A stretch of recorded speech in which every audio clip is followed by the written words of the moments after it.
Bioética. De la etimología del griego bios, que significa vida, y ethos, que significa ética. Inicialmente significaba morada. Se utilizaba para señalar el lugar habitado por los hombres o animales, y después se llegó a declarar en general el temperamento, el carácter y el modo de ser de una persona. Es la parte de la filosofía que tiene por objeto la reflexión sobre la conducta moral del ser humano, y no sugiere cómo se forma el carácter, no siendo el sentido biológico, sino una cariz integral de modo de ser, de forma de vida, que se va obteniendo día a día a lo largo de la existencia. Existen diferentes clases de normas que ayudan o que van coadyuvando al ser humano con respecto a sus valores éticos. Entre ellos son las jurídicas, sociales, religiosas, técnicas, éticas personales que se van definiendo o que vamos a definir de la siguiente manera. Estas son pautas o son lineamientos que nos van a permitir a nosotros pues funcionar como seres humanos, nos va a ayudar a tomar decisiones y pues son lineamientos también establecidos. Algunos están establecidos linealmente y otros están establecidos pues moralmente. La primera norma que tenemos o la primera norma que encontramos son las normas jurídicas. Estas son leyes que se crean en una sociedad organizada con el propósito de regular la actividad externa de la persona para evitar conflictos con otros individuos. Las leyes jurídicas siempre han existido o se han formado en todas las sociedades de la humanidad. Esto con el fin precisamente de que podamos convivir unos con otros. Si no existieran las reglas jurídicas, si no existieran las leyes, simplemente pues caeríamos en una anarquía. El hecho de que una sociedad no tenga limitantes es también peligroso, ya que pues alguien puede atentar contra la vida de otras personas y pues no recibir ningún castigo. Otro factor, otra clase de norma son las sociales. Estas regulan nuestro comportamiento en determinadas circunstancias de la vida con base en las costumbres de la época social. Dice de la opinión de los demás y del orden social. Las sociedades, dependiendo de la época en la que se encuentran desarrollando, pues van a influir. La época que nosotros estamos viviendo en la actualidad es muy diferente a la que se estaba viviendo hace 10 años. No podemos comparar los valores, no podemos comparar las situaciones que tenemos o que nos encontramos en este momento, pero pues se van reestructurando, se van modificando. En la actualidad o en pleno siglo XX, XXI, las reglas sociales se han estado modificando. Se modifican para generar beneficios a clases minoritarias. Se ayuda ahora a la importancia de los derechos. Se toman conciencias como lo son de medio ambiente, etcétera, etcétera. Las reglas sociales que se van estableciendo van a depender de cada país y van a depender de cada zona. Las reglas sociales van a depender de cada país y de cada zona geográfica. No van a ser nunca las mismas que, por ejemplo, las reglas sociales que tienen los estadounidenses no van a ser las mismas que los mexicanos, ya que los mexicanos pues nos basamos en otros parámetros como son la religión, la ideología política, etcétera, etcétera. Entonces, todas esas reglas o toda esa regulación, ¿sí?, de nuestro comportamiento en base a las cuestiones sociales, pues van a depender de la época en la que el individuo vaya creciendo o vaya naciendo. De ahí tenemos los aspectos o las normas religiosas. Dice, son las que determinan los actos que se van a realizar o evitar, como reconocimiento de la persona, de la existencia de un ser supremo, absoluto y omnipresente. La religión la religión pareciera que pues no tiene ningún fundamento, no tiene ninguna importancia social, pero no es así. La religión es un pilar básico dentro de lo que es el desarrollo del ser humano, ¿sí? Nosotros vivimos en un país altamente religioso que en la actualidad ya se va modificando, pero aún así tenemos muchas costumbres, muchas tradiciones, muchos parámetros religiosos que les damos esa importancia, ¿no? Y lo seguimos desarrollando. Tenemos eventos sociales como el Día de Muertos, Navidad, el 12 de diciembre, que es de la Virgen de Guadalupe, etcétera, etcétera. Y aunque pareciera que esto no debería de abarcar dentro de la sociedad o dentro del desarrollo del ser humano, la realidad es que el ser humano siempre va a tener esa necesidad de tener la creencia de que existe un ser supremo, un ser que le va a permitir vivir, un ser al cual le tiene que agradecer por la vida, por todo lo que vaya ocurriendo, por las circunstancias. Para el ser humano es muy difícil,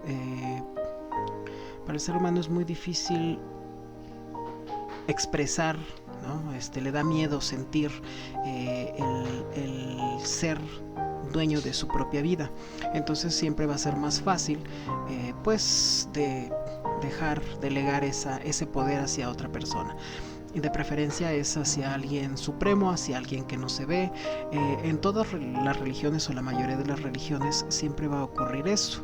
Siempre van a tener una deidad. Si nosotros, la mayoría de los mexicanos profesan el catolicismo, bueno, pues en la antigüedad, antes de que los españoles llegaran, pues profesábamos otro tipo de creencias, teníamos otro tipo de ideologías y teníamos otro tipo de dioses. Entonces, si nos pasamos, por ejemplo, con los egipcios, pues ellos tenían también sus ideologías, sus creencias, sus dioses, y también tenían sus castigos divinos, ¿no? Y los griegos, pues ni se diga, esos tenían dioses por todos lados y absolutamente para todo. Entonces, el aspecto religioso, el aspecto de la creencia siempre va a ser importante o va a ser relevante para el ser humano, ya que eso le va a permitir vivir en paz, vivir con tranquilidad. Si nosotros nos realizamos las preguntas que nunca podremos contestar, como son qué somos, para qué estamos aquí, y todo ese tipo de preguntas filosóficas, pues nos va a generar una ansiedad, porque nunca vamos a encontrar una respuesta ante esas circunstancias. Entonces siempre es más fácil es darle un estatus divino a algo, siempre es más fácil pensar que existe una trascendencia pues más allá de la muerte, y con eso nos vamos a quedar, y eso nos va a permitir y nos va a facilitar el transcurso en la vida. Si nosotros, si alguien se muere, ¿sí?, siempre nos va a gustar pensar que esa persona no murió del todo, que no se desvaneció en la nada, sino que la persona nos está cuidando, que la persona está ya en un lugar mejor. A lo mejor si el individuo estaba enfermo, si estaba sufriendo aquí, bueno, pues siempre nos da esa tranquilidad. Para eso funciona, o para eso debería de funcionar la religión, no como un opresor, no como un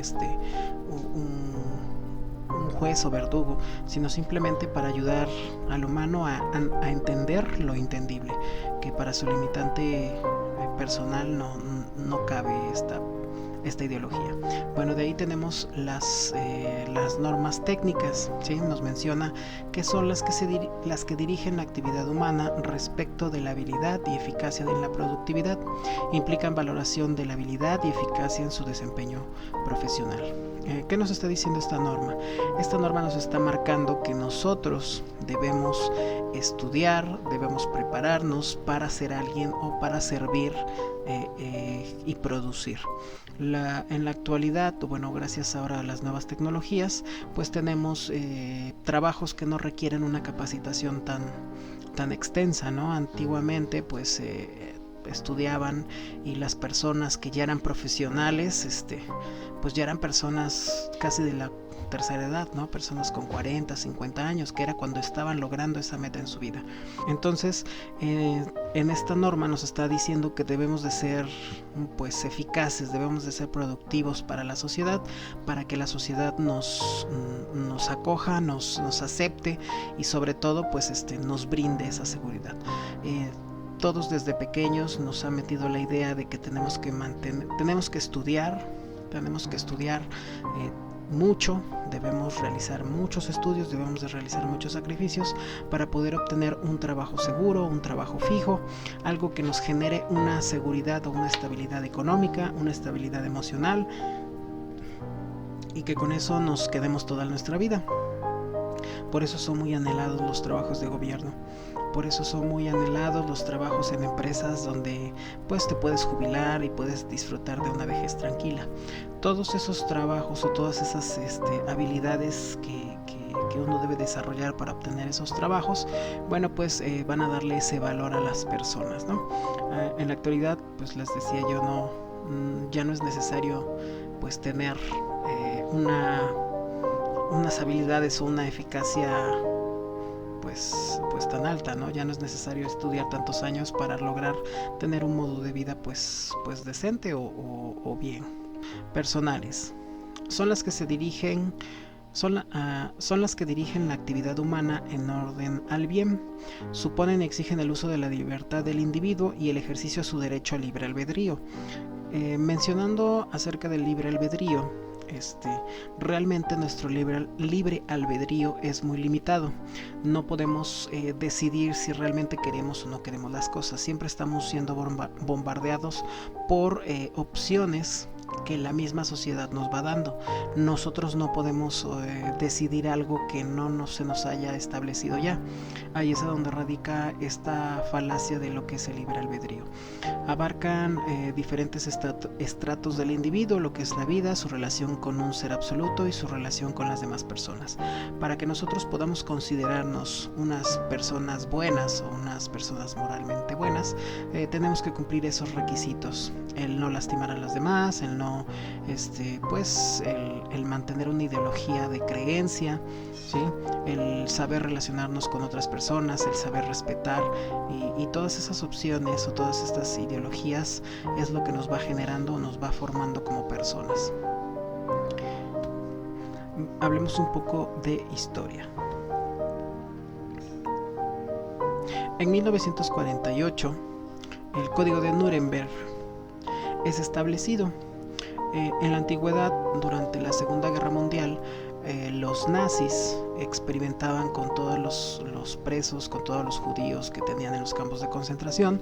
Muchos de ellos pues realizaban experimentos pues demasiado crueles con las personas, al grado de matarlos, ¿no? y desecharlos como si no fueran seres vivos. Entonces los códigos de Nuremberg surgen en los años 60. Debido a eso se tomó conciencia que incluso la sociedad, en una sociedad democrática, la investigación biomédica entre sujetos humanos planteaba una gran cantidad de problemas que había que encarar adecuadamente. Los nazis tenían la mala costumbre de que en los campos de concentración los científicos elegían a ciertos individuos y a ellos les inyectaban por ejemplo líquidos en los ojos para ver si se les convertía se les daba en otra tonalidad, si les inyectaban, no sé, diferentes tipos de virus, diferentes tipos de enfermedades para ver qué tiempo se tardaban en morir. No tenían ningún fundamento para salvar a nadie o para curar, simplemente era para ver cómo la enfermedad funcionaba. Entonces, debido a eso se establecen los códigos en los cuales pues se dicta que el ser humano no puede ser no se puede realizar experimentos y muchísimo menos sin su consentimiento. Para 1962 surge el comité, ¿sí?, de legos.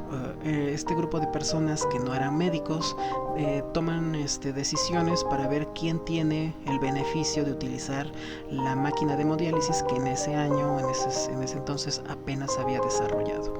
Entonces imagínense el tener que decidir quién vive y quién muere prácticamente, ya que esta máquina de hemodiálisis pues estaba surgiendo y era demasiado cara. Entonces ellos tenían que decidir a quién se le permitía utilizarla y quién no tenía que utilizarla. En 1967, con los primeros trasplantes de corazón, bueno, pues se plantea cuál es el nuevo criterio de la muerte cerebral. ¿Cómo se define la muerte clínica?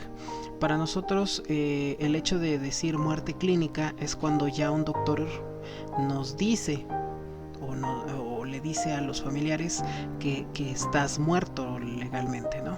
Entonces, ¿cómo se definía en ese punto? ¿Cómo definir si una persona con muerte cerebral aún sigue con vida o simplemente ya está muerta, ¿no?